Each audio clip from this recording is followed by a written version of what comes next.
उप सैन्य सचिव ग्रुप कैप्टन अभय अरुण फंसालकर, राष्ट्रपति एडीसी मेजर अविनाश छेत्री, साथ ही मेजर रोहित रसगोत्रा।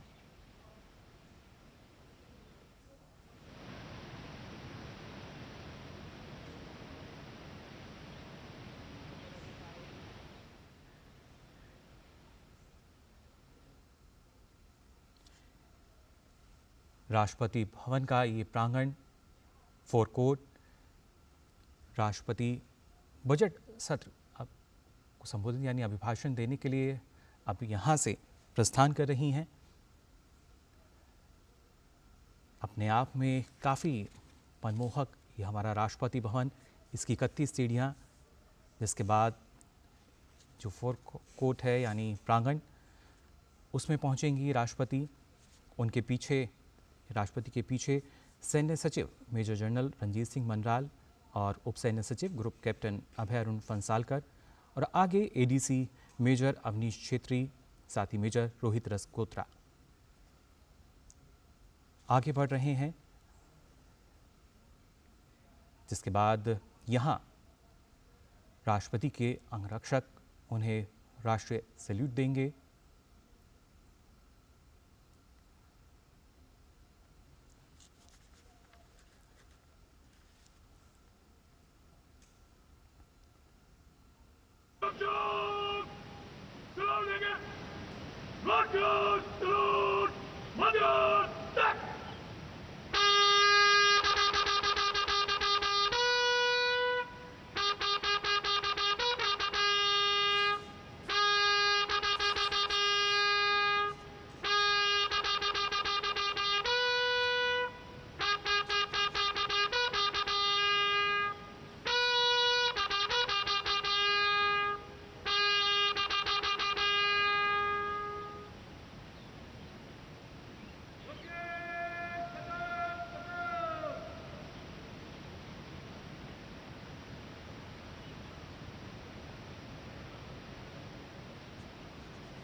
राष्ट्रपति भवन से राष्ट्रपति द्रौपदी मुर्मू नए संसद भवन पहुंचेंगी इस ऐतिहासिक बग्गी में।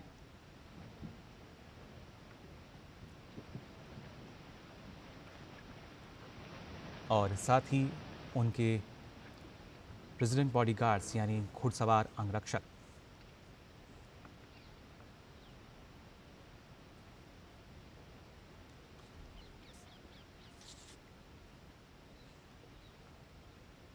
ऐतिहासिक पल ये। राष्ट्रपति जो कि देश की सेनाओं की सर्वोच्च कमांडर, साथ ही पहली नागरिक देश की, वो प्रस्थान कर रही हैं नए संसद भवन की तरफ अभिभाषण के लिए।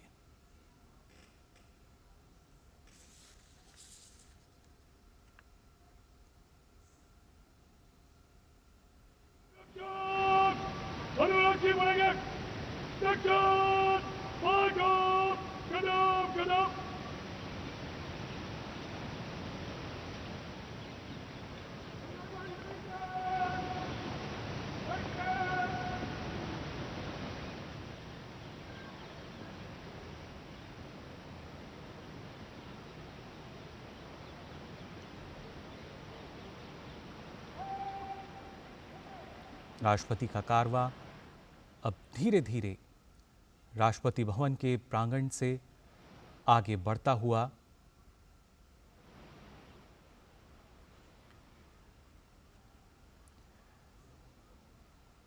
राष्ट्रपति के घुड़सवार अंगरक्षक भारतीय सेना की सबसे पुरानी रेजिमेंट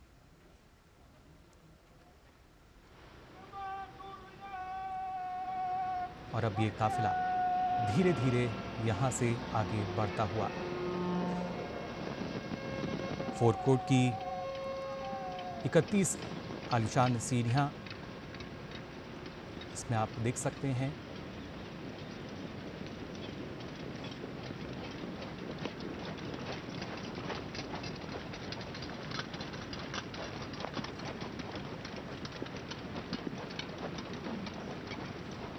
सत्रहवीं लोकसभा का अंतिम बजट सत्र आज, और उसी में अभिभाषण के लिए प्रस्थान करते हुए राष्ट्रपति द्रौपदी मुर्मू।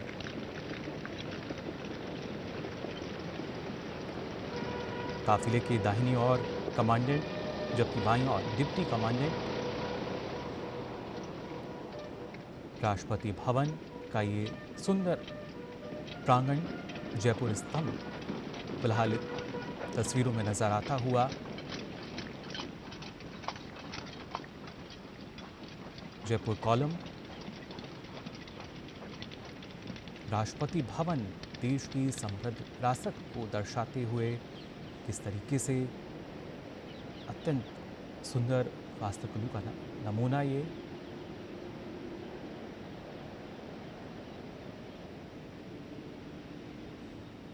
आप देख सकते हैं इन तस्वीरों में जो काफिला है वो धीरे धीरे आगे बढ़ रहा है। आयरन गेट एक मुख्य पहचान में से एक राष्ट्रपति भवन की, और उससे ये काफिला धीरे धीरे बाहर आते हुए।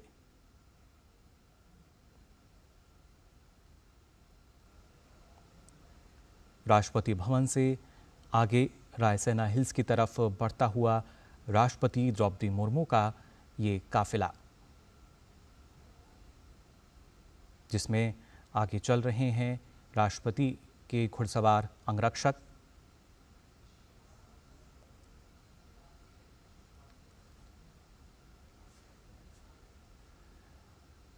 और रुक लेते हैं, हमारे संवाददाता ऋषि कुमार हमारे साथ जुड़े हुए हैं।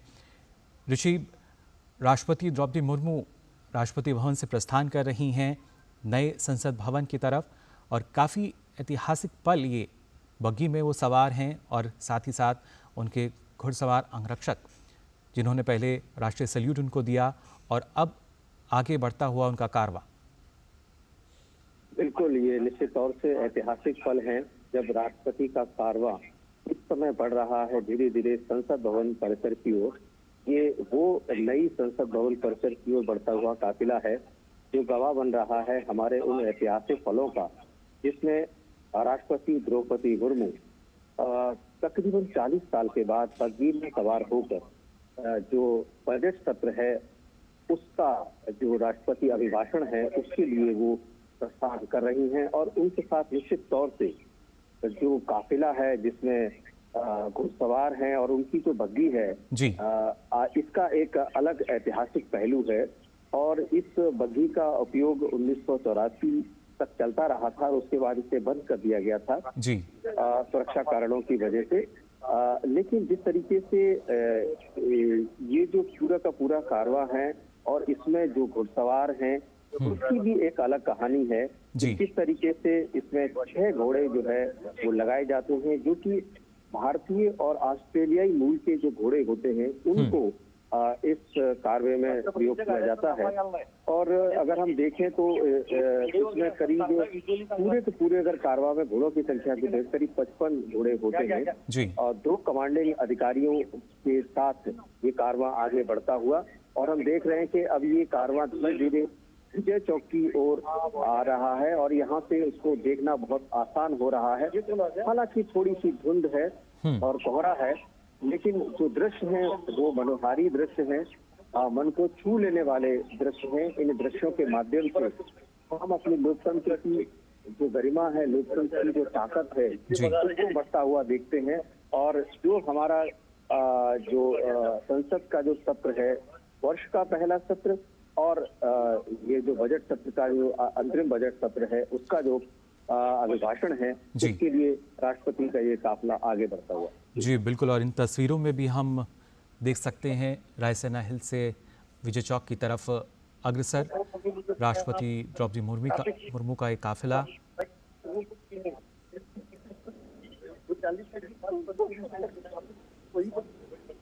बजट सत्र का आगाज आज से है और उसी में संविधान के अनुच्छेद 87 के तहत जो अभिभाषण है राष्ट्रपति का वो होता है तो जो विशेष अभिभाषण की अगर बात की जाए, जब निर्वाचन यानी आम चुनाव के बाद जब सत्र इकट्ठा होता है और उसके बाद जो, जैसा हमारे संवाददाता ने बताया कि साल का जो पहला सत्र है यानी जो बजट सत्र है उसमें भी, और उसी के लिए ये काफिला आगे की तरफ बढ़ता हुआ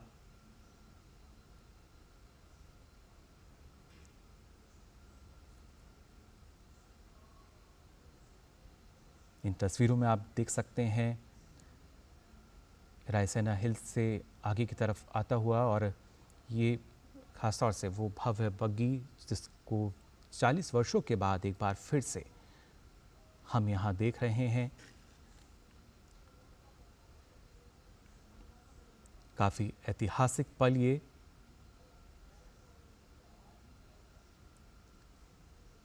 मध्यम गति से राष्ट्रपति द्रौपदी मुर्मू का ये काफिला आगे बढ़ता हुआ नए संसद भवन की तरफ।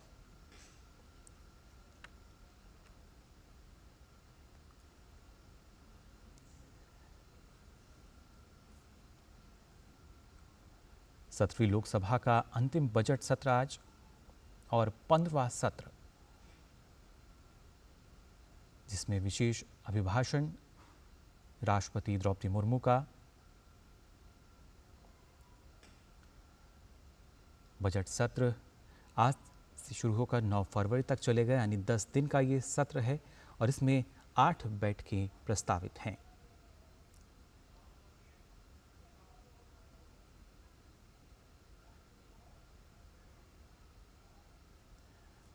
मध्यम गति से ये कारवा अब आगे बढ़ रहा है नए संसद भवन की तरफ।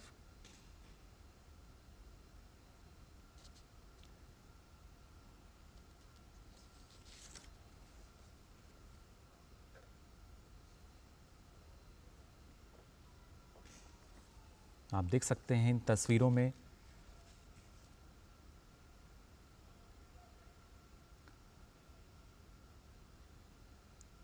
विजय चौक से ये मुड़ता हुआ काफिला नए संसद भवन की तरफ।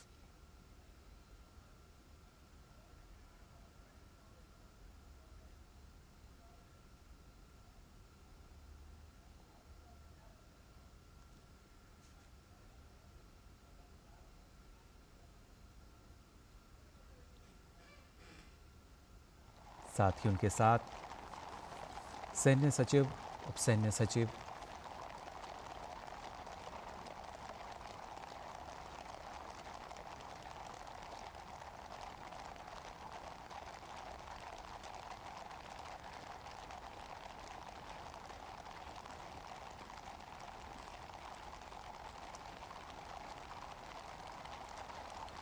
भारत का लोकतंत्र जो कि विश्व का सबसे बड़ा लोकतंत्र, और ख़ास तौर से उसी लोकतंत्र के मंदिर की जब हम बात करते हैं, नया संसद भवन। फिलहाल इन तस्वीरों में आप देख सकते हैं जो संविधान सदन है उसको भी, और उसी के पास नया संसद भवन भी है जिसका निर्माण किया गया। उसमें आज अभिभाषण, विशेष अभिभाषण होगा राष्ट्रपति द्रौपदी मुर्मू का, और ये धीरे धीरे राष्ट्रपति का जो काफिला है आगे की तरफ बढ़ते हुए नए संसद भवन की ओर।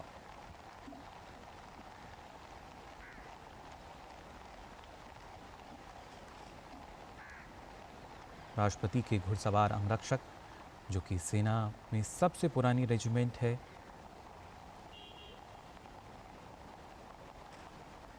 वो साथ चलते हुए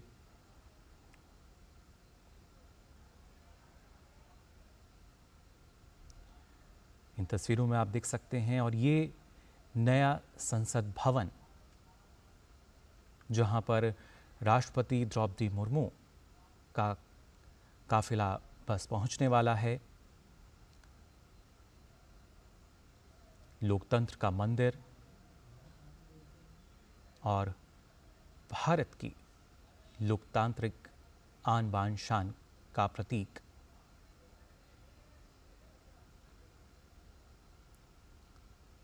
सत्यमेव जयते, इस पर अंकित, इसका जिक्र भी आपसे कुछ देर पहले प्रधानमंत्री ने भी किया अपने संबोधन में। फिलहाल राष्ट्रपति का ये काफिला नए संसद भवन की तरफ पहुंचते हुए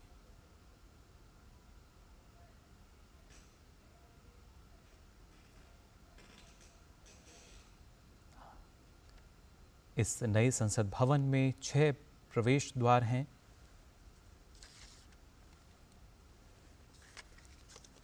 और हर एक द्वार की अगर बात की जाए, जो कि अपने आप में काफ़ी महत्वपूर्ण, और उसी पे अब ये काफिला पहुंच रहा है। मकर द्वार, हंस द्वार की बात करें जो कि जल को नमन करते हैं, तो शार्दुल और गरुड़ नभ को नमस्कार करते हैं। वहीं अश्व और गज द्वार थल को प्रणाम यहाँ करते हैं।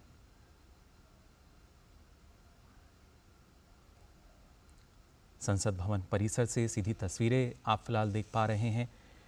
राष्ट्रपति द्रौपदी मुर्मू का काफिला जो है वो यहाँ इस परिसर में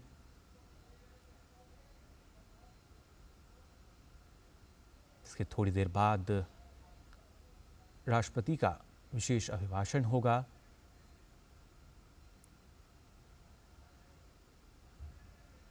संयुक्त सत्र को संबोधित करेंगी।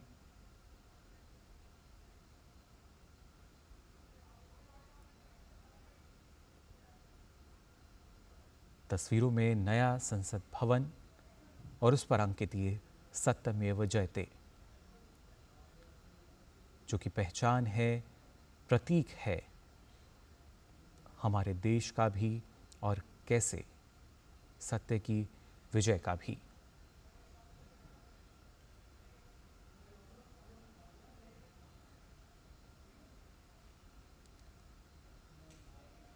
फिलहाल ये काफिला अपने गंतव्य स्थल तक पहुंचता हुआ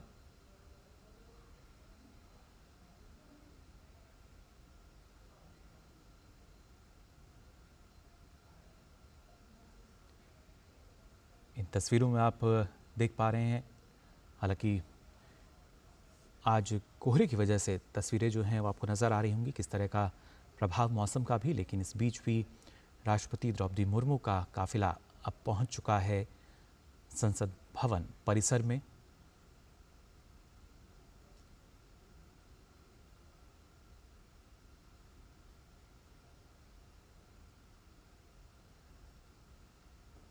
उसके बाद कुछ ही देर बाद जो विशेष अभिभाषण है वो होगा। भारतीय लोकतंत्र का प्रतीक ये नया संसद भवन, लोकतंत्र का मंदिर,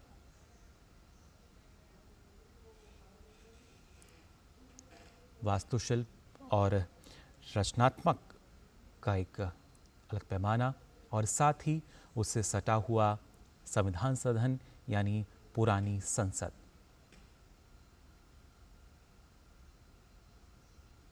बेहद ही सुंदर तस्वीर आपकी टीवी स्क्रीन पर आप देख पा रहे होंगे। संविधान सदन यानी पुरानी संसद। फिलहाल राष्ट्रपति द्रौपदी मुर्मू परिसर में अंदर हैं, विशेष अभिभाषण के लिए आगे बढ़ती हुई।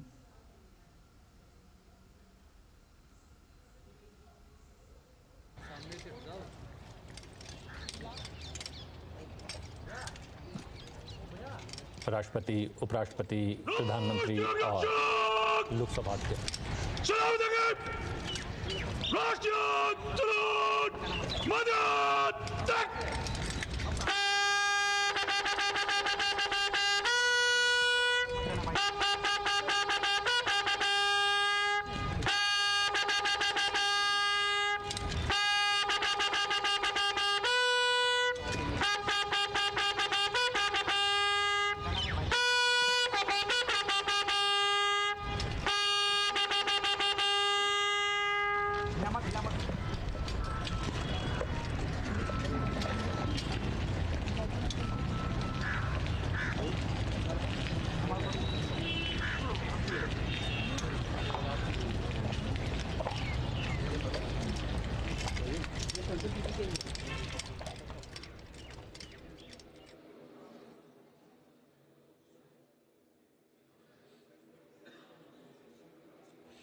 आज राष्ट्रपति का अभिभाषण होने जा रहा है।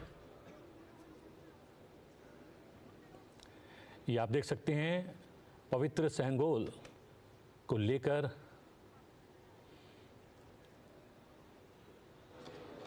लेकर आगे बढ़ते हुए साथ में राष्ट्रपति हैं। सेंगोल को स्थापित किया जाएगा सदन के भीतर। भारतीय वैभवशाली लोकतंत्र का प्रतीक है ये सेंगोल।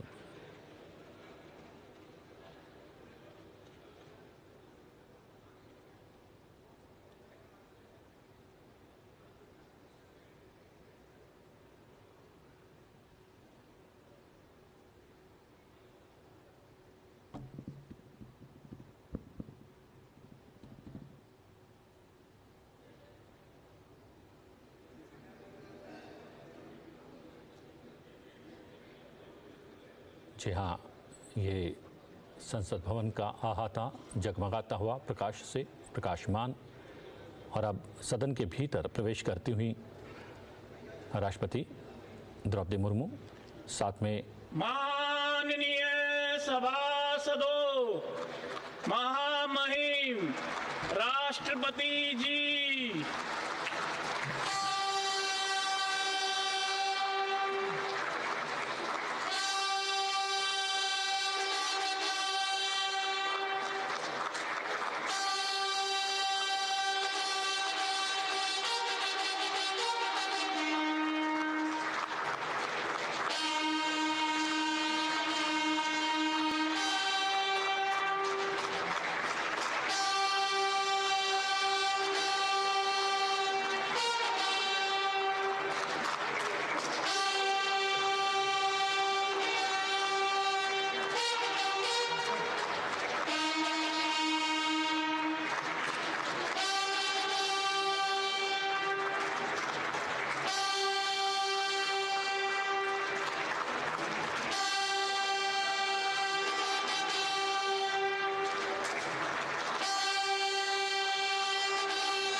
माननीय सदस्यगण, सभी का नमस्कार।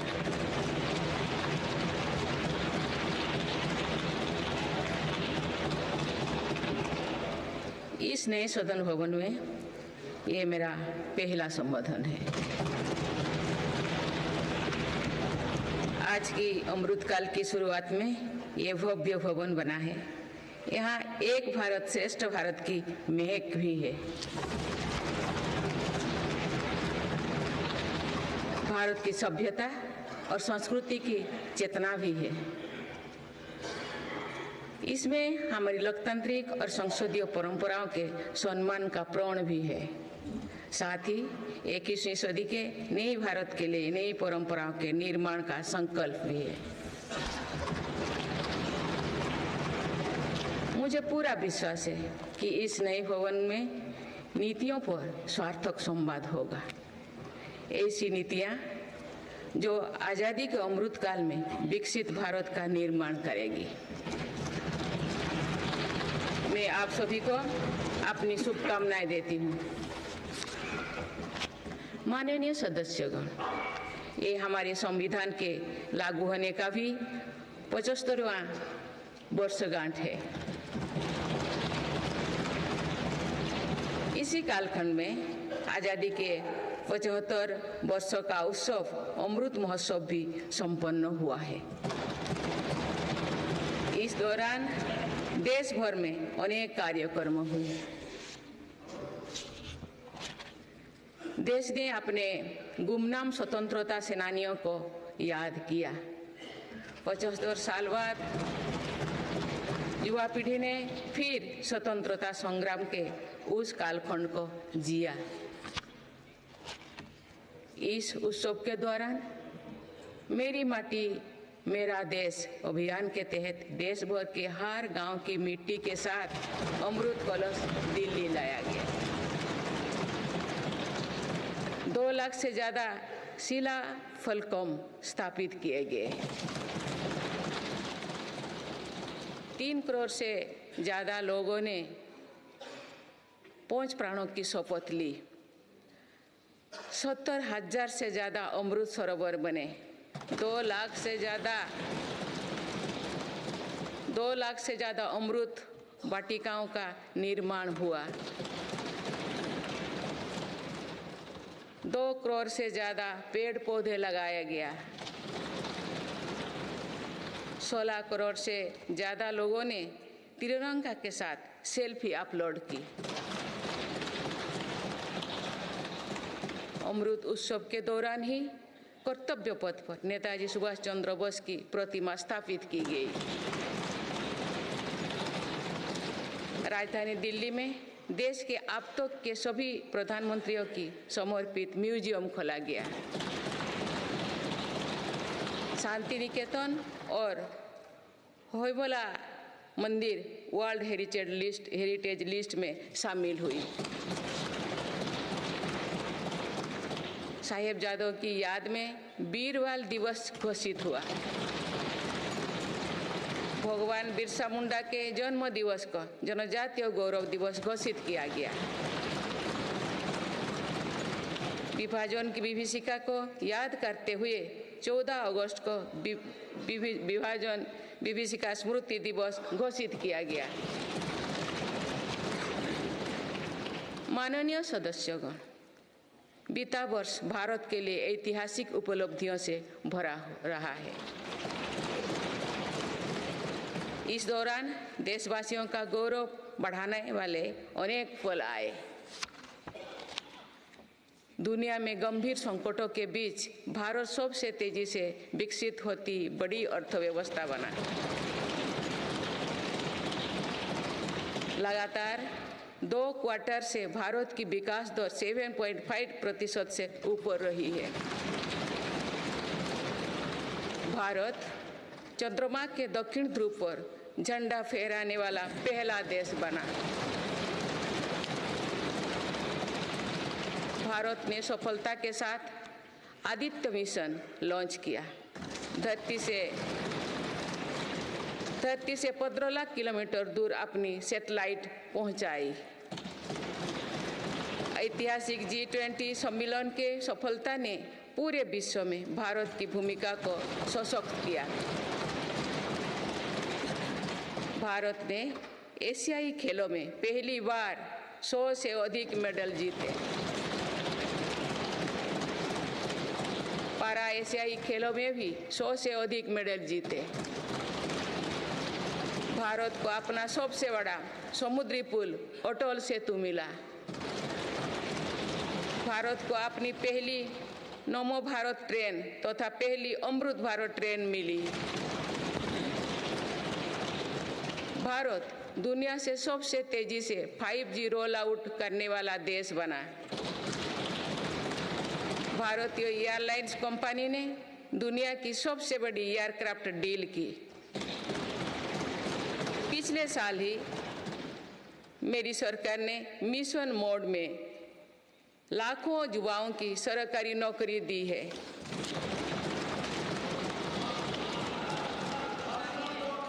माननीय सदस्यगण, बीते 12 महीने में मेरी सरकार अनेक महत्वपूर्ण विधेयक लेकर भी आए। ये विधेयक आप सभी संसद सदस्यों के सहयोग से आज कानून बन चुके हैं। ये ऐसे कानून हैं जो विकसित भारत के संकल्पों की सिद्धि का मजबूत आधार है। तीन दशक बाद नारी शक्ति बंधन अधिनियम पारित करने के लिए मैं आपकी सराहना करती हूँ।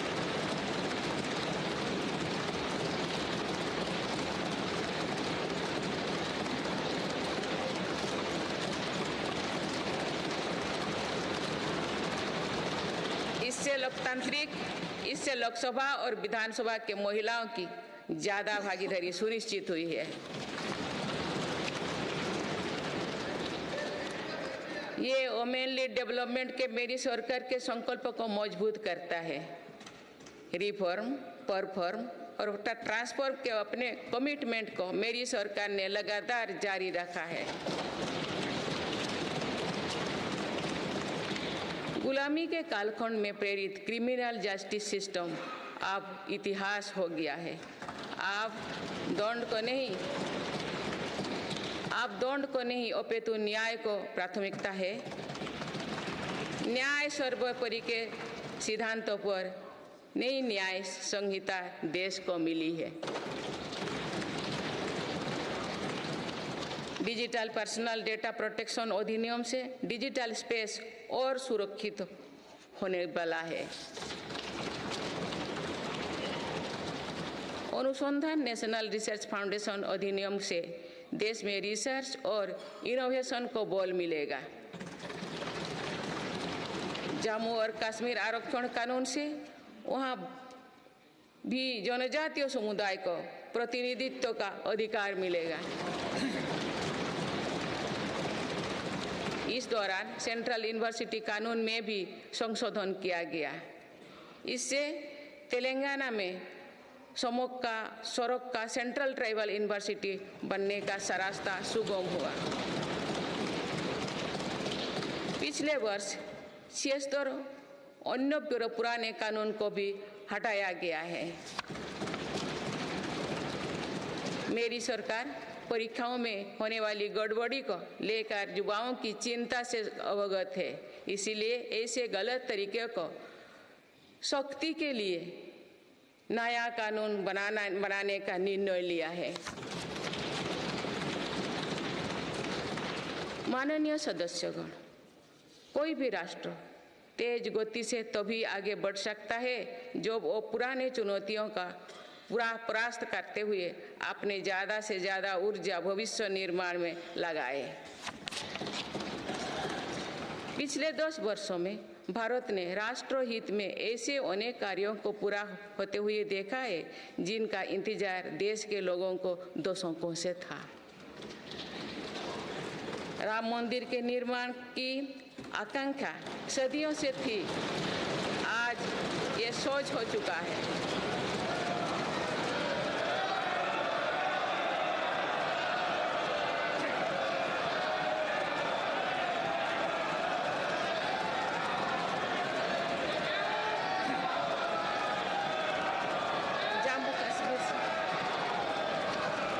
जम्मू कश्मीर से आर्टिकल 370 हटाने को लेकर शंकाएं थी, आज वो इतिहास हो चुकी है। इसी संसद ने 3 तलाक के विरुद्ध कड़ा कानून बनाया है। इसी संसद ने हमारे पड़ोसी देशों से आए पीड़ित अल्पसंख्यकों को नागरिक देने वाला कानून बनाया। मेरी सरकार ने वन रैंक वन पेंशन की भी लागू किया, जिसका इंतजार 4 दशकों से था। ओआरओपी लागू होने के बाद अब तक पूर्व सैनिकों को लगभग 1 लाख करोड़ रुपए मिल चुकी है। भारतीय सेना में पहली बार चीफ ऑफ डिफेंस स्टाफ की नियुक्ति भी हुई है। माननीय सदस्यगण, उत्कलमणि पंडित गोपबंधु दास की अमर पंक्तियां असीम राष्ट्र प्रेम की भावना का सदा संचार करती है।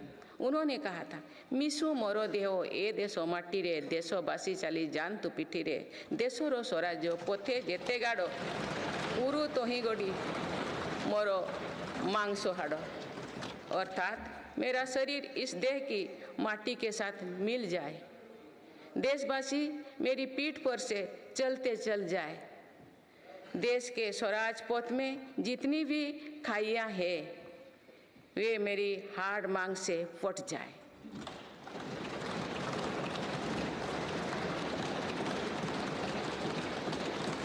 इन पंक्तियों में हमें कर्तव्यों की पराकाष्ठा दिखती है। राष्ट्र सर्वोपरि का आदर्श दिखाई देता है। ये उपलब्धियां जो आज देख रही है वो बीते 10 वर्षों की साधना का विस्तार है। हमें सभी बचपन से गरीबी हटाओ के नारे सुनते आ रहे हैं। अब हम जीवन में पहली बार बड़े पैमाने पर गरीबी को दूर होने देख रहे हैं। नीति आयोग के अनुसार मेरी सरकार के 1 दशक के कार्यकाल में करीब 25 करोड़ देशवासी गरीबी से बाहर निकले हैं।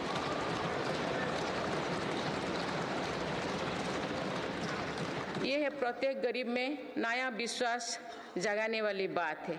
जो 25 करोड़ लोगों की गरीबी दूर हो सकती है तो उसकी भी गरीबी दूर हो सकती है। आज अर्थव्यवस्था के विभिन्न आयामों को देखें तो ये विश्वास बढ़ता है कि भारत सही दिशा में तथा सही निर्णय लेते हुए आगे बढ़ रही है। बीते 10 वर्षों में हमने भारत को फ्रेजाइल 5 से निकलकर टॉप 5 इकोनॉमीज में शामिल होते देखा है।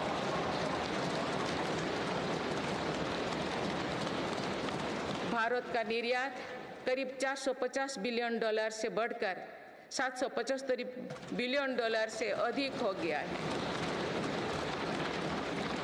पहले की तुलना में FDI द्विगुना हुआ है। खादी और ग्रामोद्योग के उत्पादों की बिक्री में 4 गुना से अधिक की वृद्धि हुई है। ITR फाइल करने वाले की संख्या करीब 3.25 करोड़ से बढ़कर लगभग 8.25 करोड़ हो चुकी है और बढ़ोतरी 2 गुना से भी कहीं अधिक है। 1 दशक पहले देश में केवल कुछ 100 स्टार्टअप थे जो आज बढ़कर 1 लाख से अधिक हो गया। साल में 94,000 कंपनियां रजिस्टर हुई थी। पिछले वर्ष ये संख्या 1,60,000 तक पहुंच चुके हैं। दिसंबर 2017 में 98 लाख से लोग GST देते थे। आज इनकी संख्या 1,40,00,000 है। 2014 से पहले के 10 वर्षों में लगभग 13 करोड़ वाहन बिके थे। पिछले 10 वर्षों में देशवासियों ने 21 करोड़ से अधिक वाहन खरीदे हैं।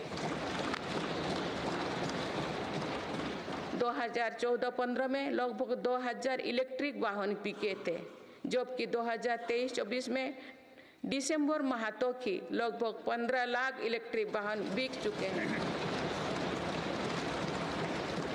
माननीय सदस्यगण, बीते दशक में मेरी सरकार ने सुशासन और पारदर्शिता को हर व्यवस्था का मुख्य आधार बनाया है।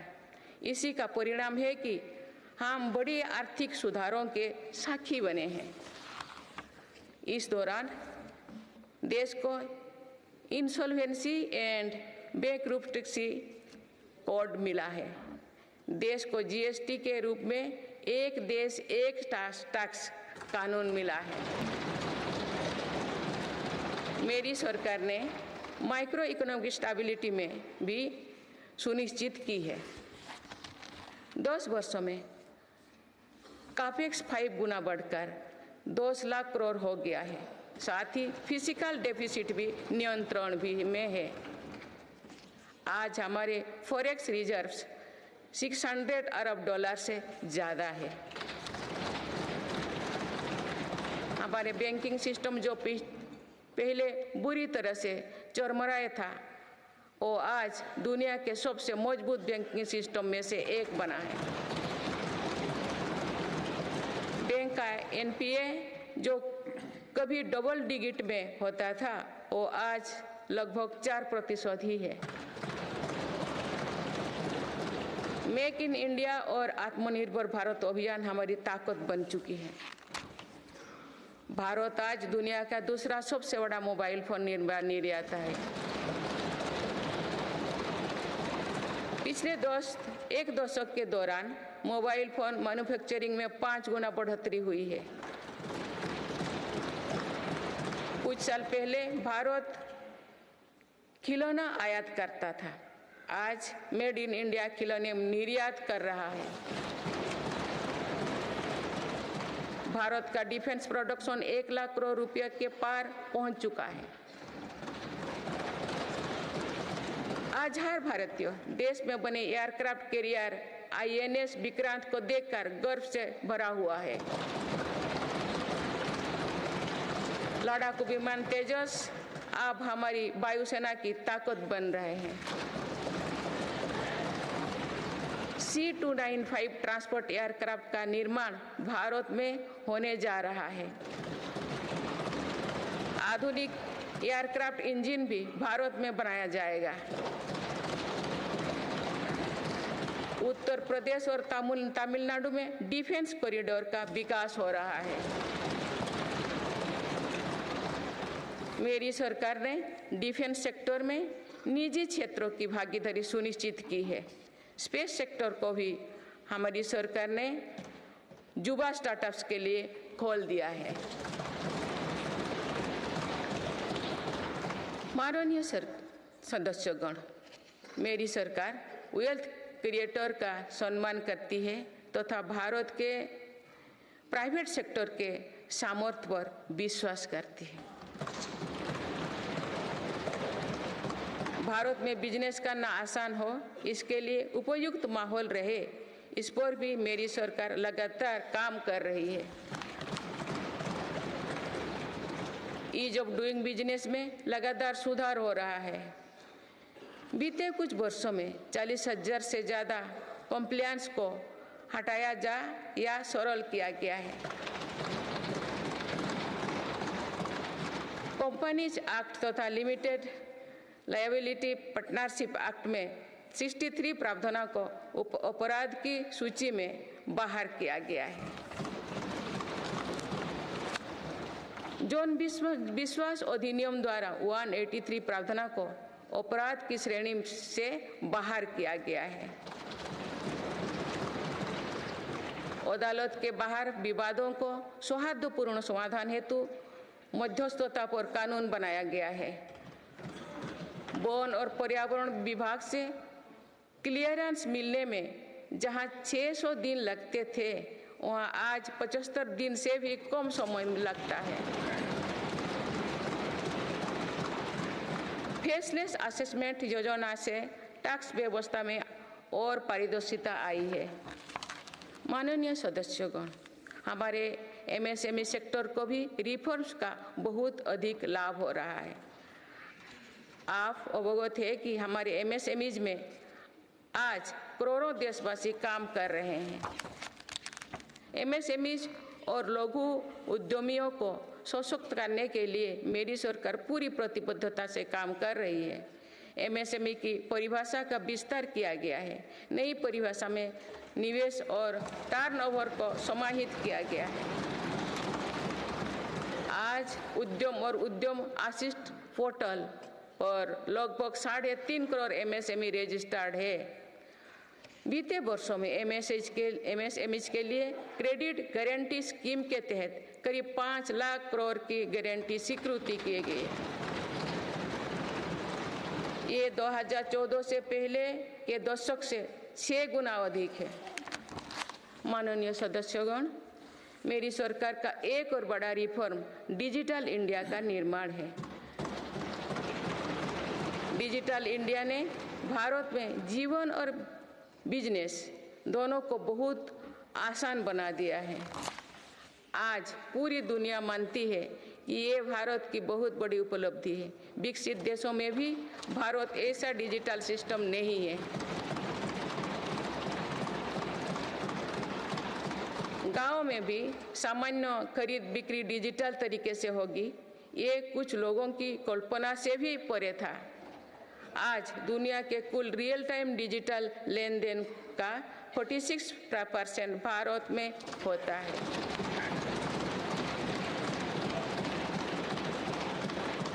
पिछले महीने यूपीआई से रिकॉर्ड 1200 करोड़ ट्रांजैक्शन हुई है। इसके तहत 18 लाख करोड़ रुपया का रिकॉर्ड लेन देन हुआ है।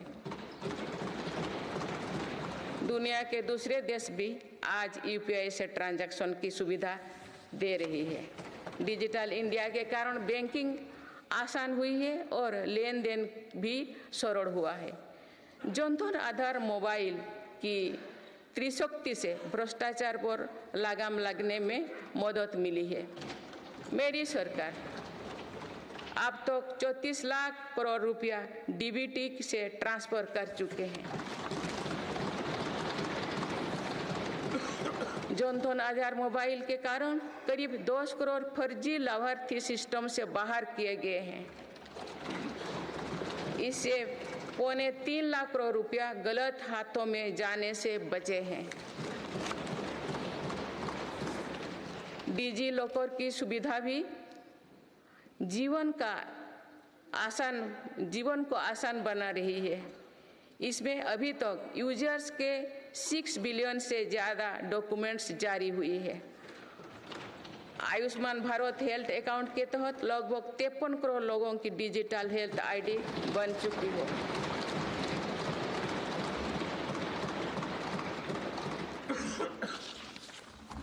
माननीय सदस्यगण, डिजिटल के साथ साथ फिजिकल इंफ्रास्ट्रक्चर पर भी रिकॉर्ड निवेश हुई है।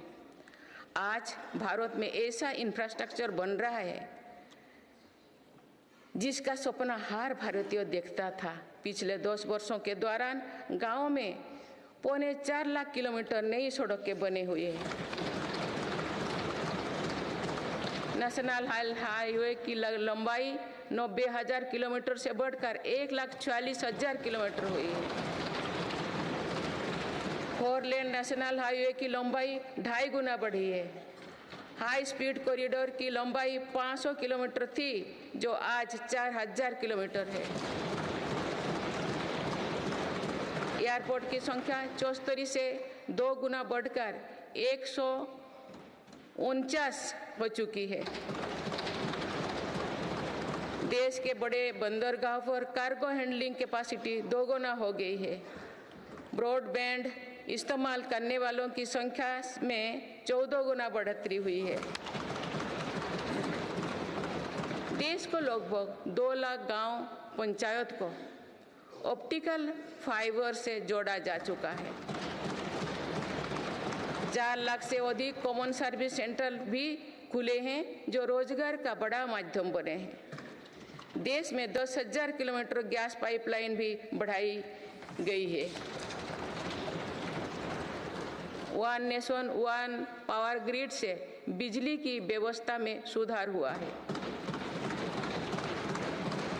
One nation one gas grid से गैस आधारित अर्थव्यवस्था को बल मिल रहा है। सिर्फ 5 शहरों तक सीमित मेट्रो की सुविधा आज 20 शहरों में है। 25,000 किलोमीटर से ज़्यादा रेलवे ट्रैक बिछाई गई। ये कोई विकसित देश के कुल रेलवे ट्रैक की लंबाई से भी ज़्यादा है। भारत रेलवे के 100% इलेक्ट्रिफिकेशन के बहुत निकट है। इस दौरान भारत में पहली बार सेमी हाई स्पीड ट्रेन शुरू हुई है। आज 39 से ज़्यादा रोड्स पर वंदे भारत ट्रेन चल रही है। अमृत भारत स्टेशन योजना के तहत 1300 से ज़्यादा रेलवे स्टेशनों का कायाकल्प हो रहा है। माननीय सदस्यगण, मेरी सरकार मानती है कि विकसित भारत की भव्य इमारत 4 मजबूत स्तंभों पर खड़ी होगी। ये स्तंभ है युवा शक्ति, नारी शक्ति, किसान और गरीब।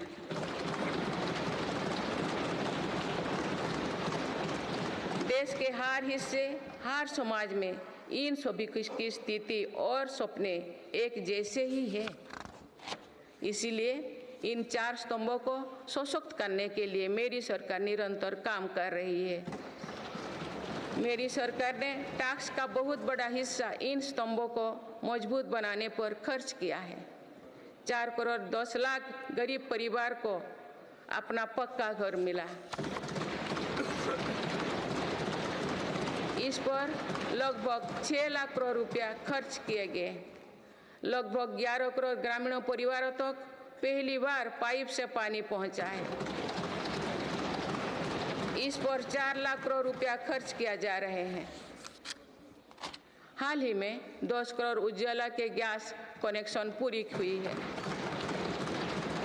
आज इन लाभार्थी बहनों को बहुत सस्ती गैस भी दी जा रही है। इस पर भी सरकार द्वारा 2.5 लाख करोड़ रुपया खर्च किए गए हैं। कोरोना काल से ही 80 करोड़ देशवासियों को मुफ्त राशन दिया जा रहा है।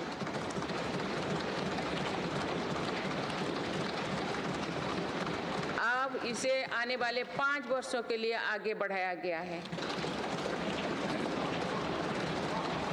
अब इस पर 11 लाख करोड़ रुपया और खर्च होने का अनुमान है। मेरी सरकार का प्रयास है कि हर योजना का तेजी से सैचुरेशन हो, कोई भी लाभार्थी वंचित ना रहे। इसके लिए 15 नवंबर से विकसित भारत संकल्प यात्रा चल रही है। अभी तक इस यात्रा से करीब 19 करोड़ देशवासी जुड़ चुके हैं। माननीय सदस्यगण, बीते वर्ष में विश्व ने 2 बड़े युद्ध देखे और कोरोना जैसे वैश्विक महामारी का सामना किया। ऐसे वैश्विक संकटों के बावजूद मेरी सरकार ने देश में महंगाई को काबू में रखा, सामान्य भारतीयों का बोझ नहीं बढ़ने दिया। –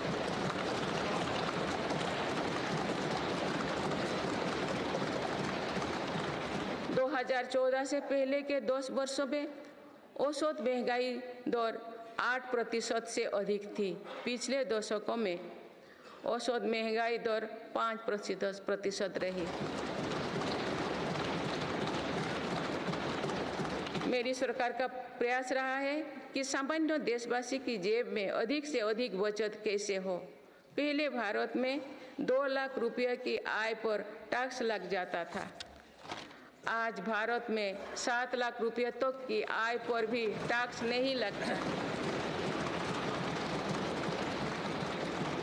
टैक्स छूट और रिफंड्स के कारण भारत के टैक्स पेयर्स को 2 साल में करीब 2.5 लाख करोड़ रुपया की बचत हुई है।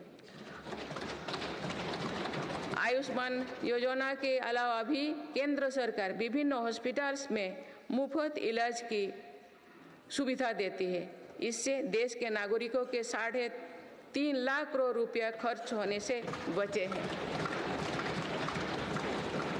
जन औषधि केंद्रों की वजह से मरीजों के करीब 28,000 करोड़ रुपया खर्च होने से बचे हैं। कोरोनरी स्टेंट्स, घुटने के इम्प्लांट्स तथा कैंसर की दवाओं की कीमत भी कम की गई है। इससे मरीजों की हर वर्ष लगभग 27,000 करोड़ रुपया की बचत हो रही है। मेरी सरकार किडनी के मरीजों के लिए मुफ्त डायलिसिस का अभियान भी चला रही है। इसका लाभ प्रतिवर्ष 21 लाख से ज़्यादा मरीज उठा रहे हैं। इसके प्रतिवर्ष इन 1 लाख रुपया खर्च होने से बचे हैं। गरीबों को सस्ता राशन मिलता रहे, इसके लिए मेरी सरकार ने पिछले दशक में करीब 20 लाख करोड़ रुपया खर्च किए हैं। भारतीय रेल में यात्रा के लिए रेलवे प्रत्येक टिकट पर करीब 50% डिस्काउंट देते हैं। इससे गरीब और मध्यम वर्ग के यात्रियों को हर वर्ष 60,000 करोड़ रुपया की बचत होती है। गरीब और मध्यम वर्ग को कम कीमत पर हवाई टिकट मिल रहे हैं। उड़ान योजना के अंतर्गत गरीब और मध्यम वर्गों को हवाई टिकटों पर 3,000 करोड़ रुपया से ज़्यादा की बचत हुई है। LED बल्ब की योजना के कारण बिजली के बिलों में 20,000 करोड़ रुपया में अधिक बचत हुई है। जीवन ज्योति बीमा योजना और सुरक्षा बीमा योजना के तहत गरीबों को 16,000 करोड़ रुपया से ज़्यादा की क्लेम राशि मिली है।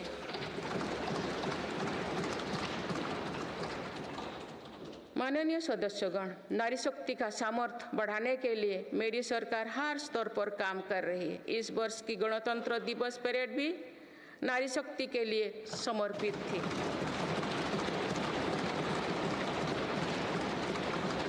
इस परेड में दुनिया ने हमारी बेटियों के सामर्थ्य की झलक देखी। मेरी सरकार ने जल, स्थल, नभ और अंतरिक्ष हर तरफ बेटियों की भूमिका का विस्तार किया है। हम सब जानते हैं कि महिलाओं के लिए आर्थिक स्वतंत्रता के क्या मायने हैं। मेरी सरकार ने महिलाओं की आर्थिक भागीदारी बढ़ाने के लिए निरंतर प्रयास किए हैं। आज लगभग 10 करोड़ महिलाएं स्वयं सहायता समूह से जुड़ चुके हैं। इन समूहों को 8 लाख करोड़ रुपया बैंक लोन और 40,000 करोड़ रुपया की आर्थिक सहायता दी गई है। मेरी सरकार 2 करोड़ महिलाओं को लाखपति दीदी बनाने का अभियान चला रही है।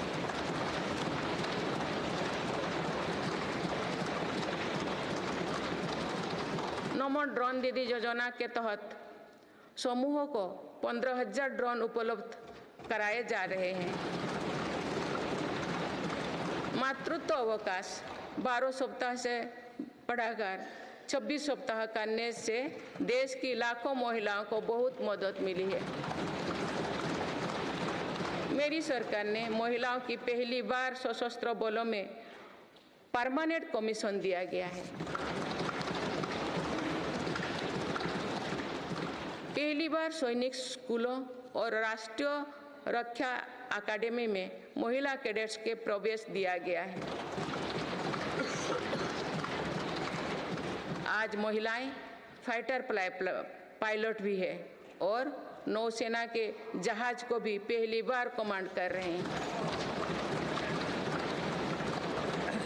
मुद्रा योजना के तहत जो 40 करोड़ से ज़्यादा लोन दिए गए हैं, उनमें करीब 31 करोड़ से ज़्यादा लोन महिलाओं को मिली है। इस योजना से लाभ लेकर करोड़ों महिलाओं ने स्वरोजगार शुरू किए हैं। माननीय सदस्यगण, मेरी सरकार आज खेती को अधिक लाभकारी बनाने पर बल दे रही है।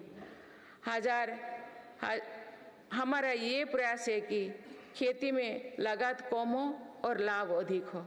मेरी सरकार ने पहली बार 10 करोड़ से अधिक छोटे किसानों को भी देश की कृषि नीति और योजना में प्रमुखता दी है। पीएम किसान सम्मान निधि के तहत अब तक 2,80,000 करोड़ रुपया किसानों को मिल चुके हैं।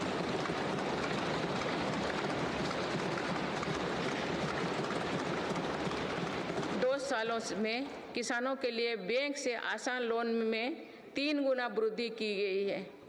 प्रधानमंत्री फसल बीमा योजना के तहत किसानों ने 30,000 करोड़ रुपया प्रीमियम भरा। इसके बदले उन्हें 1.5 लाख करोड़ रुपए का क्लेम मिला है। पिछले 10 वर्षों में लगभग 18 लाख करोड़ रुपया एमएसपी के रूप में धान और गेहूं की खेती करने वाले किसानों को मिले हैं।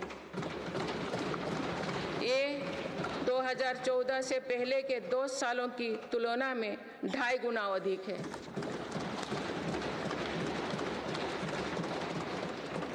पहले तिलहन और दलहन फसलों की सरकारी खरीदी नहीं की बराबर थी। पिछले दशकों में तिलहन और दलहन की खेती करने वाले किसानों को एमएसपी के रूप में 1.25 लाख करोड़ रुपया मिले हैं।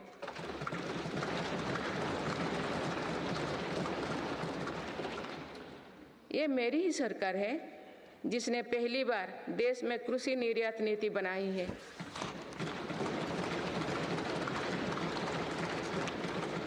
इससे एग्रीकल्चर एक्सपोर्ट 4 लाख करोड़ रुपया तक पहुंचा है। किसानों को सस्ती खाद मिले, इसके लिए 10 सालों में 11 लाख करोड़ रुपया से अधिक खर्च किए गए हैं। मेरी सरकार ने 1.25 लाख से ज़्यादा प्रधानमंत्री किसान समृद्धि केंद्र स्थापित किए हैं। अभी तक लगभग 8,000 किसान उत्पादक संघ एफपीओ बनाए जा चुके हैं। मेरी सरकार कृषि में सहकारिता को बढ़ावा दे रहे हैं। इसके लिए देश में पहली बार सहकारिता मंत्रालय बनाया गया है। सरकारी क्षेत्र में दुनिया की सबसे बड़ी अनाज भंडारण योजना शुरू की गई है। जिन गांव में सहकारी समितियां नहीं है, वहां 2 लाख समितियां बनाई जा रही है।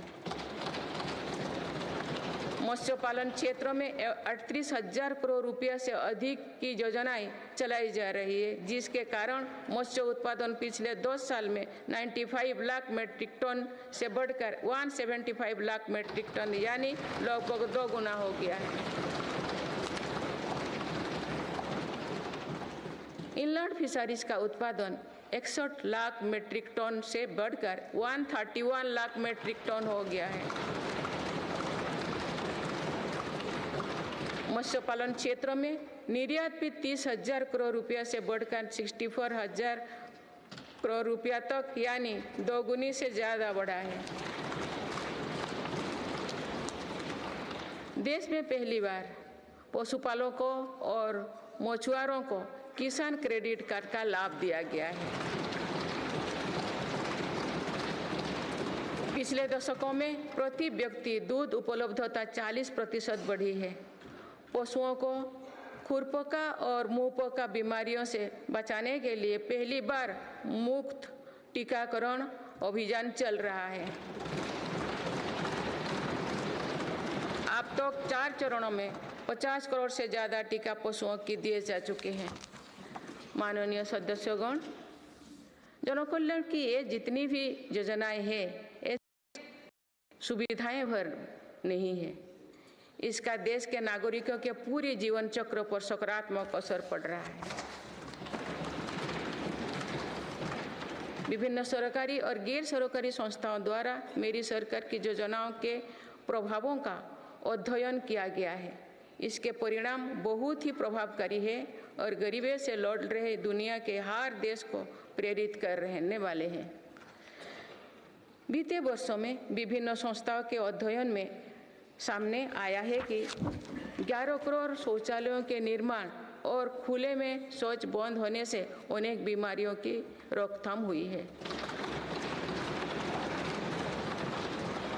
इससे शहरी क्षेत्र के हर गरीब परिवार को इलाज पर प्रति वर्ष 60,000 रुपया तक की बचत हो रही है।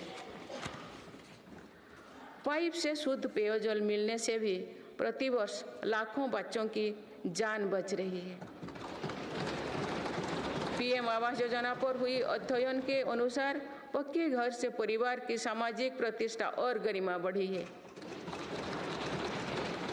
पक्के घर में बच्चों की पढ़ाई बेहतर हुई है और ड्रॉप आउट की दर में कमी आई है।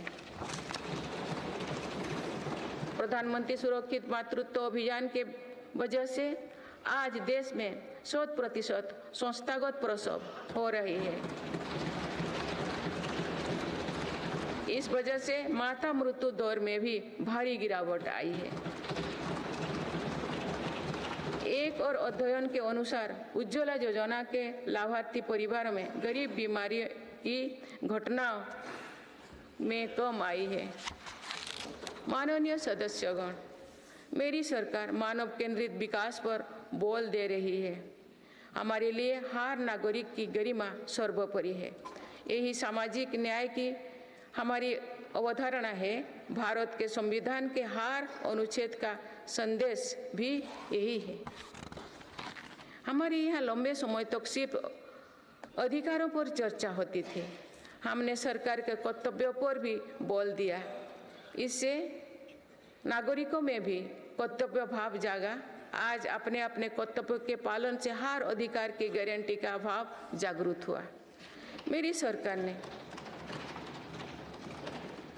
उनकी भी सुध ली है जो अब तक विकास की धारा से दूर रहे हैं।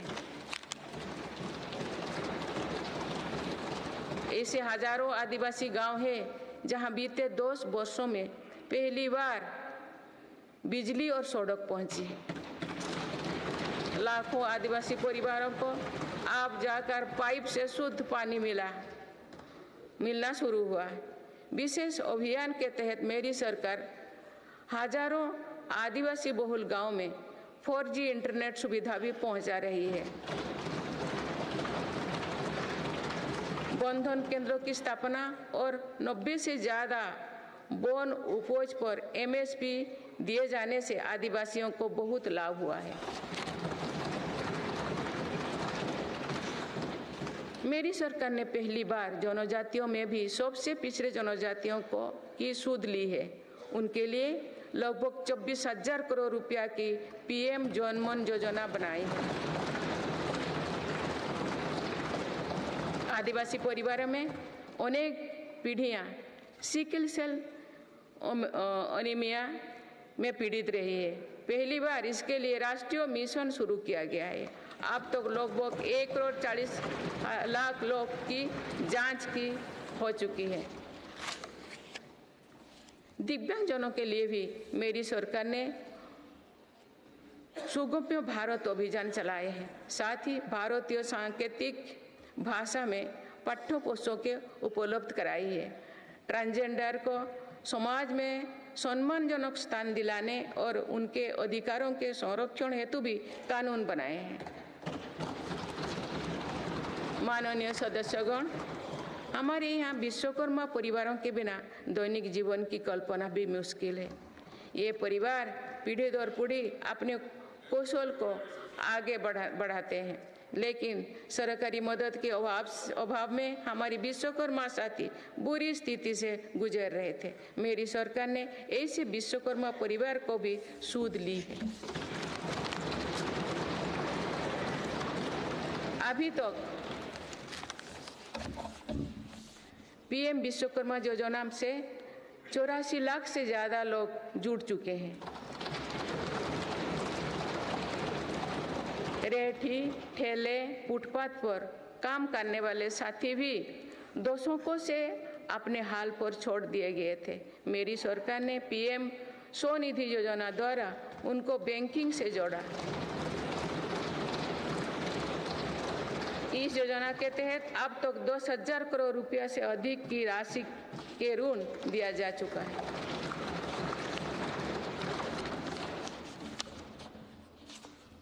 सरकार ने इन पर भरोसा करते हुए बिना कोलेटरल के ऋण दिया।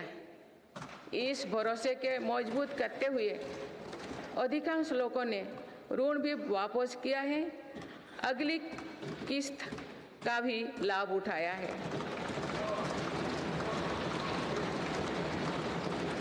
इस योजना के अधिकतर लाभार्थी दलित, पिछड़े, आदिवासी और महिलाएं हैं। माननीय सदस्यगण, सबका साथ, सबका विकास, सबका विश्वास और सबका प्रयास के मंत्र पर चल रही मेरी सरकार समाज के हर वर्गों को उचित अवसर देने में जुटी है। पहली बार सामान्य वर्ग के गरीबों को आरक्षण की सुविधा दी गई है।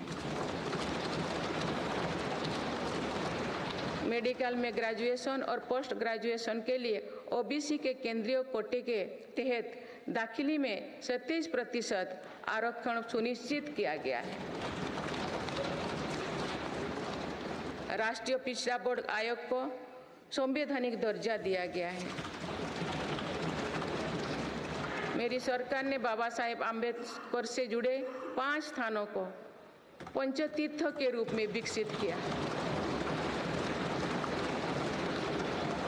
आज देश भर में आदिवासी स्वतंत्रता सेनानियों के लिए समर्पित 10 संग्रहालय बनाया जा रहा है।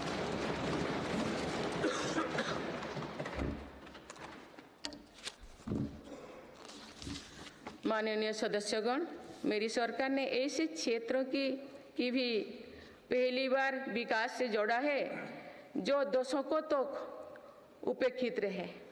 हमारी सीमाओं से सटे गांव को देश का अंतिम गांव माना जाता था। मेरी सरकार ने उन्हें देश का पहला गांव बनाया है।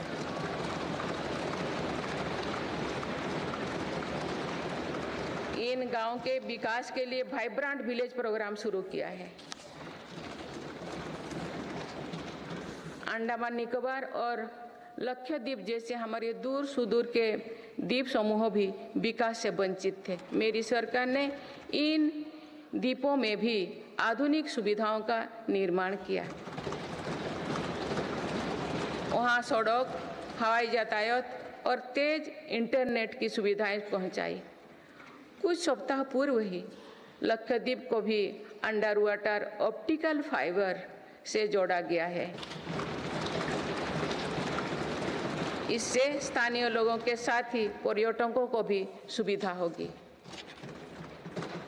मेरी सरकार द्वारा आकांक्षा जिला कार्यक्रम के तहत देश के 100 से अधिक जिलों में विकास का प्राथमिकता दी गई है। इस कार्यक्रम की सफलता को देखते हुए मेरी सरकार ने आकांक्षा ब्लॉक कार्यक्रम भी शुरू किया है। इससे देश के उन ब्लॉक्स में विकास पर विशेष जोर दिया जा रहा है जो पीछे छूट गए हैं।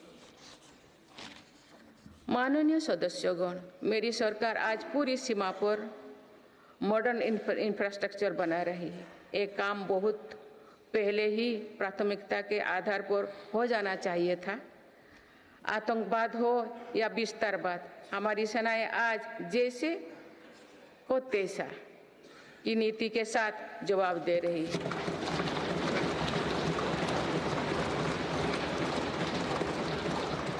आंतरिक शांति के लिए मेरी सरकार के प्रयासों के सार्थक परिणाम हमारे सामने हैं। जम्मू कश्मीर में आज सुरक्षा का वातावरण है। आज वहाँ हड़ताल का सन्नाटा नहीं, भीड़ भरे बाजार की चहल पहल है। नॉर्थ ईस्ट में अलगाववाद की घटना में भारी कमी आई है। अनेक संगठनों ने स्थायी शांति के तरफ कदम बढ़ाए हैं। नक्सलवाद से प्रभावित क्षेत्र घटे हैं और नक्सली हिंसा में भी भारी गिरावट हुई है। माननीय सदस्यगण, भारत के लिए ये समय आने वाली सदियों का भविष्य लिखने का है। हमारे पूर्वजों ने हजारों वर्षों की एक विरासत हमारे लिए छोड़ी है। अपने पूर्वजों की सौगातों का आज भी हम बड़े गौरव के साथ याद करते हैं। आज की पीढ़ी को भी ऐसा विरासत बनानी है जो सदियों तक याद रखी जाए। इसलिए मेरी सरकार आज एक बड़े विजन पर काम कर रही है। इस विजन में आने वाले 5 वर्षों का कार्यक्रम भी है। इसमें आने वाले 25 साल का रोड मैप भी है। हमारे लिए विकसित भारत सिर्फ आर्थिक समृद्धि तक सीमित नहीं है।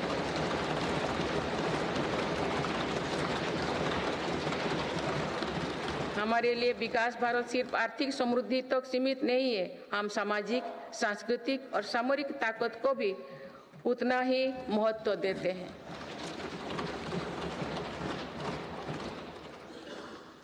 इनके बिना विकास और आर्थिक समृद्धि स्थायी नहीं रह सकती है। बीते दशकों के फैसले भी इसी ध्येय से लिए गए हैं।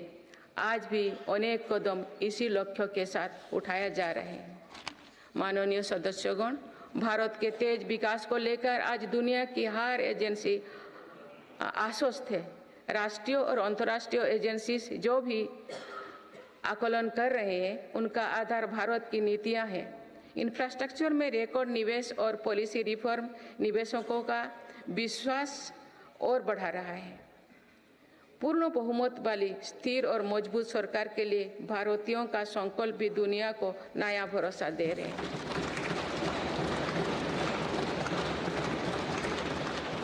आज दुनिया को विश्वास है कि भारत ही ग्लोबल सप्लाई चेन को सशक्त कर सकता है। इसीलिए भारत भी आज इसके लिए बड़े कदम उठा रहे हैं। देश में एमएसएमई का एक मजबूत नेटवर्क बनाया जा रहा है।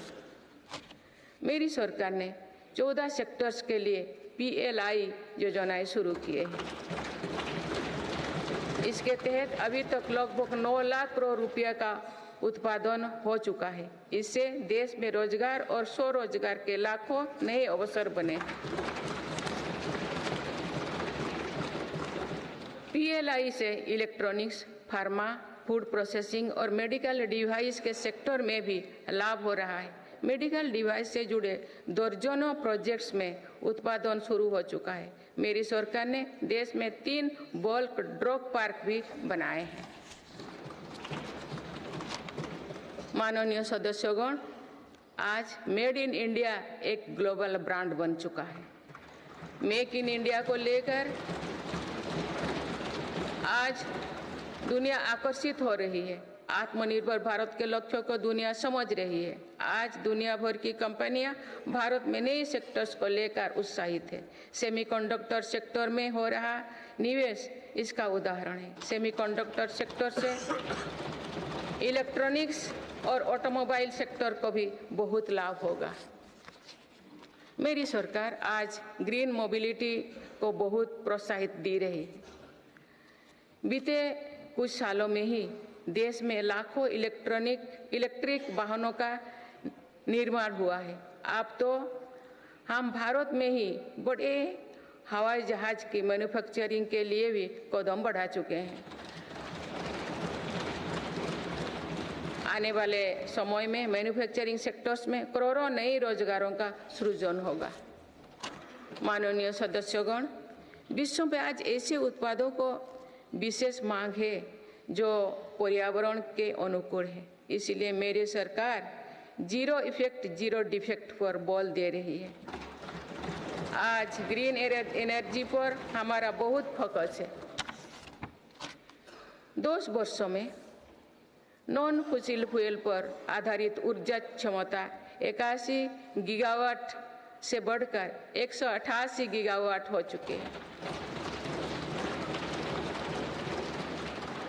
इस दौरान सोलर पावर कैपेसिटी में 26 गुना बढ़ोतरी हुई है। इसी तरह विंड पावर कैपेसिटी 2 गुनी हो चुकी है। रिन्यूएबल एनर्जी इंस्टॉल कैपेसिटी की दृष्टि से हम दुनिया में चौथे नंबर पर हैं। विंड पावर कैपेसिटी में भी हम चौथे नंबर पर हैं। सोलर पावर कैपेसिटी में हम 5वें नंबर पर हैं। भारत में 2030 तक अपनी स्थापित क्षमता का 50% नॉन फॉसिल फ्यूल में से भरा करने का लक्ष्य रखा है। बीते 10 वर्षों में 11 नए सोलर पार्क बन चुके हैं। 9 सोलर पार्क्स पर आज काम चल रहा है। कुछ दिन पहले ही घर की छत पर सोलर एनर्जी उपलब्ध कराने के लिए एक नई योजना घोषित की गई है।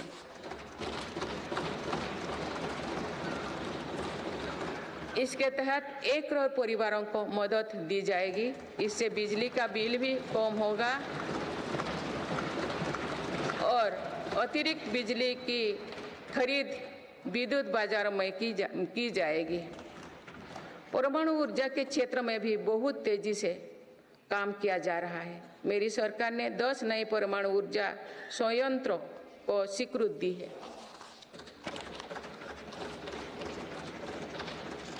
हाइड्रोजन एनर्जी के क्षेत्र में भी भारत तेज गति से आगे बढ़ रहा है। हम अभी तक लद्दाख और दमन दीव में 2 प्रोजेक्ट शुरू कर चुके हैं।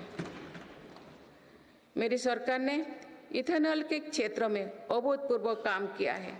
देश 12% इथेनॉल ब्लेंडिंग का लक्ष्य हासिल कर चुका है। बहुत ही जल्द 20% इथेनॉल ब्लेंडिंग का टारगेट भी पूरा होने वाला है। इससे हमारे किसानों की आय बढ़ेगी। अभी तक सरकारी कंपनियां 1 लाख करोड़ रुपया से ज़्यादा का इथेनॉल खरीद चुकी हैं। इन सारे प्रयासों से अपनी ऊर्जा जरूरतों के लिए विदेशों पर निर्भरता कम होगी। कुछ दिन पहले ही बंगाल की खाड़ी में एक नया ब्लॉक में तेल उत्पादन शुरू हुआ है। ये देश के लिए एक बड़ी सफलता है। माननीय सदस्यगण, धरती में महत्वपूर्ण खनिजों की मात्रा सीमित है, इसीलिए मेरी सरकार सर्कुलर इकोनॉमी को प्रोत्साहित कर रही है। भारत की पहली व्हीकल स्क्रैपेज पॉलिसी का लक्ष्य भी है। गहरे समुद्रों में खनिजों की संभावनाओं को तलाशना भी जरूरी है। इसी लक्ष्य के साथ डीप ओशन मिशन शुरू किया है। इस मिशन में अपने समुद्री जीवन के बारे में हमारी समझ भी बेहतर होगी। भारत का समुद्रयान इस क्षेत्र में शोध कर रहा है। मेरी सरकार भारत को दुनिया की एक बड़ी स्पेस पावर बनाने में जुटे हैं। ये मानव जीवन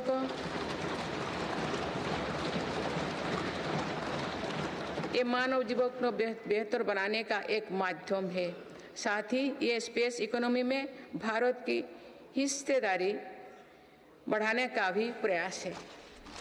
भारत के स्पेस प्रोग्राम के विस्तार के लिए महत्वपूर्ण फैसला लिए गए हैं। इसके कारण अनेक नए स्पेस स्टार्टअप्स बने हैं। अब वो दिन दूर नहीं है जो भारत का गगनयान स्पेस में जाएगा।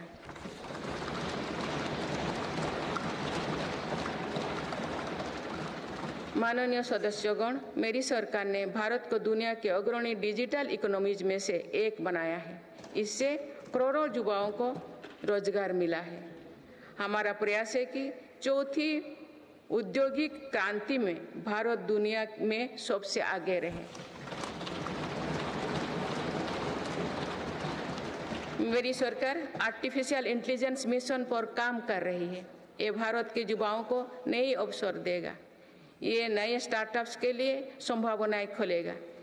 इससे कृषि, स्वास्थ्य और शिक्षा के क्षेत्र में क्रांतिकारी बदलाव आएगी। मेरी सरकार ने नेशनल क्वांटम मिशन भी स्वीकृत किया है। क्वांटम कंप्यूटिंग नए दौर की डिजिटल व्यवस्था बनाएगा। इस क्षेत्र में भारत आगे रहे, इसके लिए काम शुरू हो चुके हैं। माननीय सदस्यगण, मेरी सरकार भारत की युवा शक्ति की शिक्षा और कौशल विकास के लिए निरंतर नए कदम उठा रही है। इसके लिए नई राष्ट्रीय शिक्षा नीति बनाई गई और उसे तेजी से लागू किया जा रहा है। राष्ट्रीय शिक्षा नीति में मातृभाषा और भारतीय भाषाओं में शिक्षा पर बल दिया गया है। इंजीनियरिंग, मेडिकल, कानून जैसे विषयों की पढ़ाई भारतीय भाषा में प्रारंभ कर दी गई है।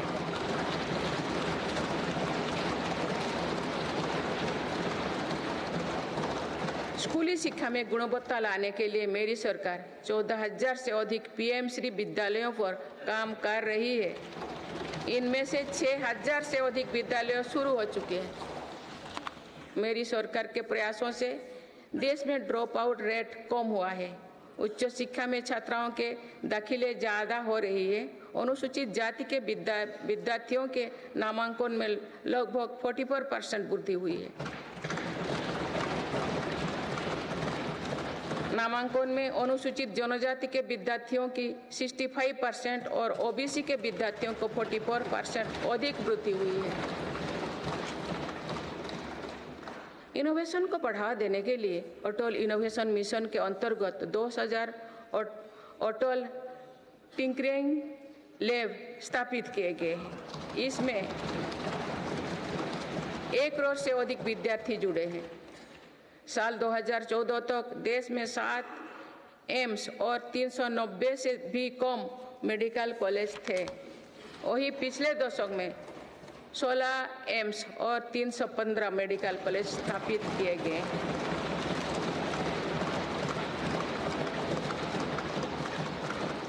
एक 157 नर्सिंग कॉलेज स्थापित किए जा रहे हैं। पिछले दशक में एमबीबीएस की सीटों में 2 गुना से भी अधिक की वृद्धि हुई है। माननीय सदस्यगण, पर्यटन क्षेत्र युवाओं के लिए रोजगार देने वाला एक बड़ा सेक्टर है। मेरी सरकार ने बीते 10 वर्षों में पर्यटन के क्षेत्र में अभूतपूर्व काम किए हैं। भारत में घरेलू टूरिस्ट की संख्या के साथ ही भारत आने वाले विदेशी पर्यटकों की संख्या भी बढ़ी है। पर्यटन के क्षेत्र में जो वृद्धि हो रही है, इसका कारण भारत की बढ़ती साख है। आज दुनिया भारत को देखना और जानना चाहती है। इसके अलावा शानदार कनेक्टिविटी विकसित होने के कारण भी पर्यटन का दायरा बढ़ा है। जगह जगह एयरपोर्ट बनने से भी बहुत फायदा हो रही है। नॉर्थ ईस्ट में आज रिकॉर्ड संख्या में टूरिस्ट पहुंच रही है।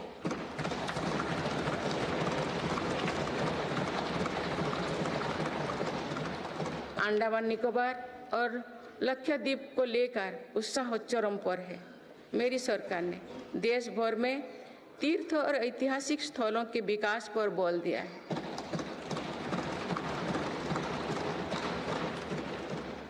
इससे अब भारत में तीर्थ यात्रा आसान हुई है।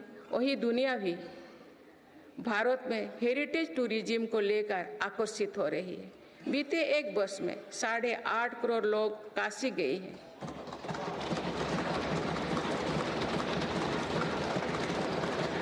पाँच करोड़ से अधिक लोगों ने महाकाल के दर्शन किए हैं।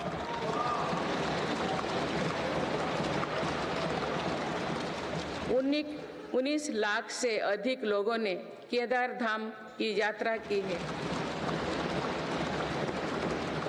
अयोध्या धाम में ही प्राण प्रतिष्ठा के बाद 5 दिनों में ही 13 लाख श्रद्धालु दर्शन कर चुके हैं।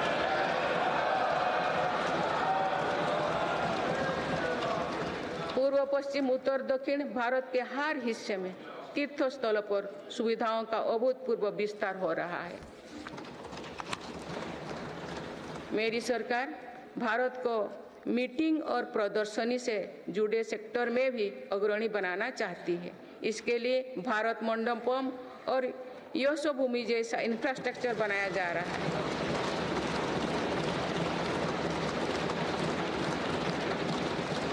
आने वाले समय में टूरिज्म रोजगार का एक बहुत बड़ा माध्यम बनेगा। माननीय सदस्यगण, देश की युवा शक्ति को कौशल और रोजगार से जोड़ने के लिए हम स्पोर्ट्स इकोनॉमी को मजबूत कर रहे हैं। मेरी सरकार ने खेलों और खिलाड़ियों को अभूतपूर्व मदद दी है। आज भारत एक बहुत बड़ी खेल शक्ति बनने की ओर अग्रसर हो रहे हैं।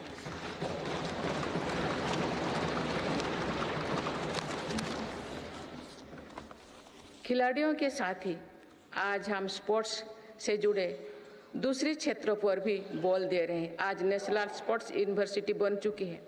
देश में हमने दर्जनों सेंटर ऑफ एक्सीलेंस बनाए हैं। इससे स्पोर्ट्स को एक प्रोफेशन के रूप में चुनने का अवसर युवाओं को मिलेगा।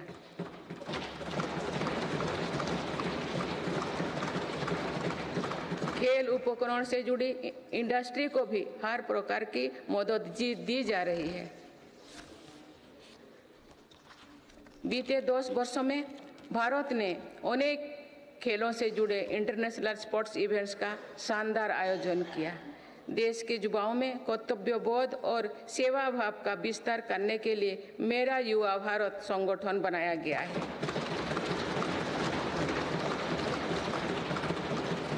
अभी तक इस संगठन से लगभग 1 करोड़ युवा जुड़ चुके हैं। माननीय सदस्यगण, संक्रमण काल में एक मजबूत सरकार होने का क्या मतलब होता है, ये हमने देखा है। बीते 3 वर्षों से पूरी दुनिया में उथल-पुथल मची हुई है। दुनिया के अलग अलग हिस्सों में दरार पड़ गए हैं। इस कठिन दौर में मेरी सरकार ने भारत को विश्व मित्र के रूप में स्थापित किया है।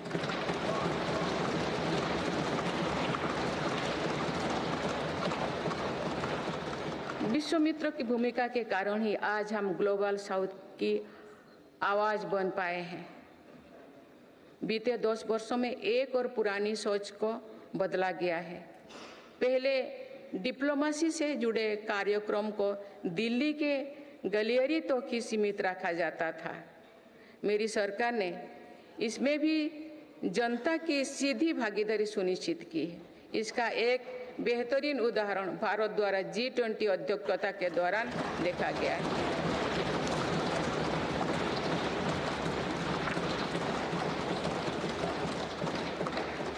भारत ने G20 को जिस प्रकार जनता से जोड़ा, वैसा पहले कभी नहीं था। देश भर में हुए कार्यक्रम के जरिए भारत के वास्तविक सामर्थ्य से दुनिया का परिचय हुआ। जम्मू कश्मीर और नॉर्थ ईस्ट में पहली बार इतने बड़े अंतर्राष्ट्रीय कार्यक्रम हुए।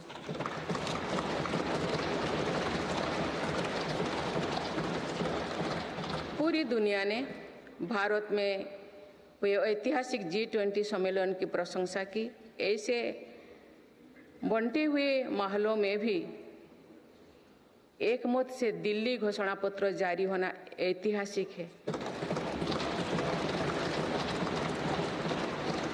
वुमेन लेड डेवलपमेंट से लेकर पर्यावरण के मुद्दों पर भारत का विजन दिल्ली घोषणा पत्र की नींव बना। हमारे प्रयासों से G20 में अफ्रीकन यूनियन के स्थायी सदस्यता को भी सराहा गया है। इसी सम्मेलन के दौरान Bharat middle east Europe corridor के निर्माण की घोषणा हुई है। ये कॉरिडोर भारत के सामुद्रिक सामर्थ्यों को और सशक्त करेगा। ग्लोबल बायोफ्यूल अलायंस का लॉन्च होना भी बहुत बड़ी घटना है। इस प्रकार के कदम वैश्विक समस्याओं के समाधान में भारत की भूमिका का विस्तार कर रहे हैं। माननीय सदस्यगण, मेरी सरकार ने वैश्विक विवादों और संघर्षों के इस दौरे में भी भारत के हितों को मजबूती से दुनिया के सामने रखा है। भारत की विदेश नीति का दायरा आज अतीत की विदेशों से कहीं आगे बढ़ चुका है। आज भारत अनेक वैश्विक संगठनों का सम्मानित सदस्य है। आज आतंकवाद के खिलाफ भारत दुनिया के एक प्रमुख आवाज है।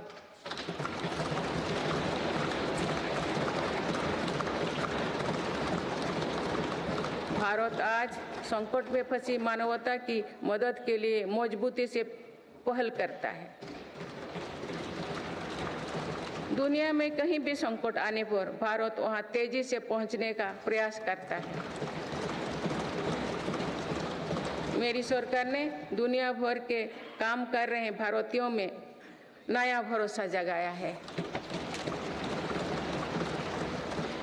ऑपरेशनल गंगा, ऑपरेशनल कावेरी और वंदे भारत जैसे अभियान चलाकर जहां जहां संकट आया वहां से हर भारतीयों को हम तेजी से सुरक्षित वापस लेकर आए।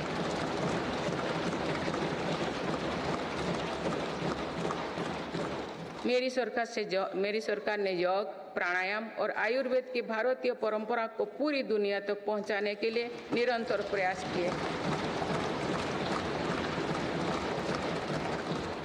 पिछले वर्ष संयुक्त राष्ट्र संघ के मुख्यालय में 135 देशों की प्रतिनिधित्व ने एक साथ योग किया।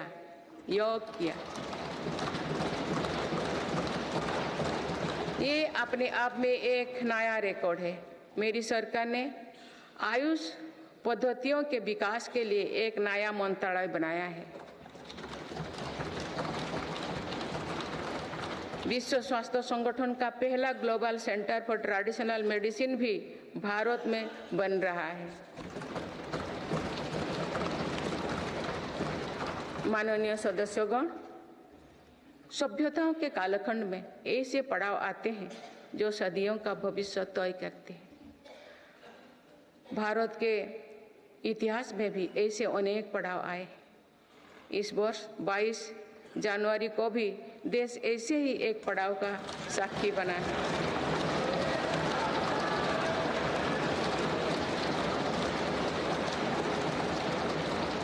सदियों की प्रतीक्षा के बाद अयोध्या में रामलला अपने भव्य मंदिर में विराजमान।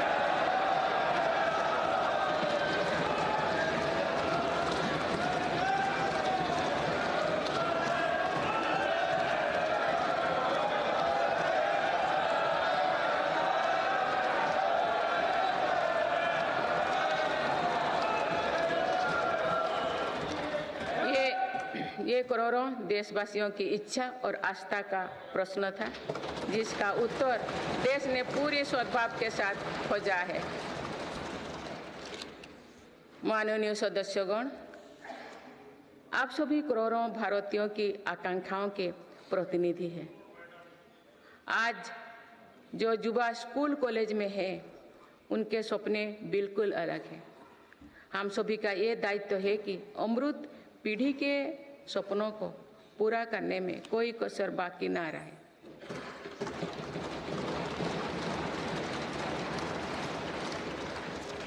विकसित भारत हमारी अमृत पीढ़ी के सपनों को साकार करेगा। इसलिए हम सभी को एक साथ मिलकर संकल्पों की सिद्धि के लिए जुड़ना होगा।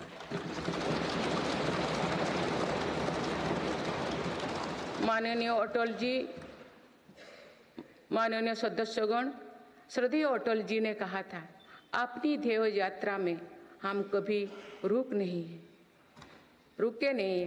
अपनी ध्येय यात्रा में हम कभी रुके नहीं, किसी चुनौती के सम्मुख कभी झुके नहीं।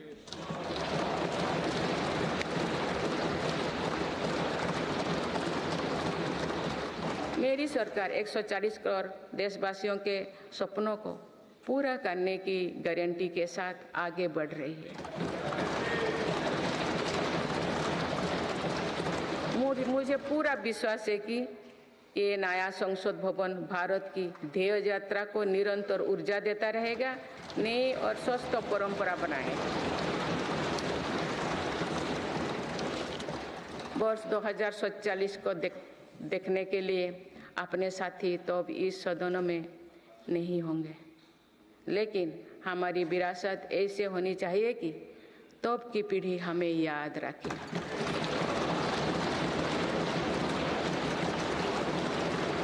आप सभी को बहुत बहुत शुभकामनाएं। धन्यवाद। जय हिंद, जय भारत।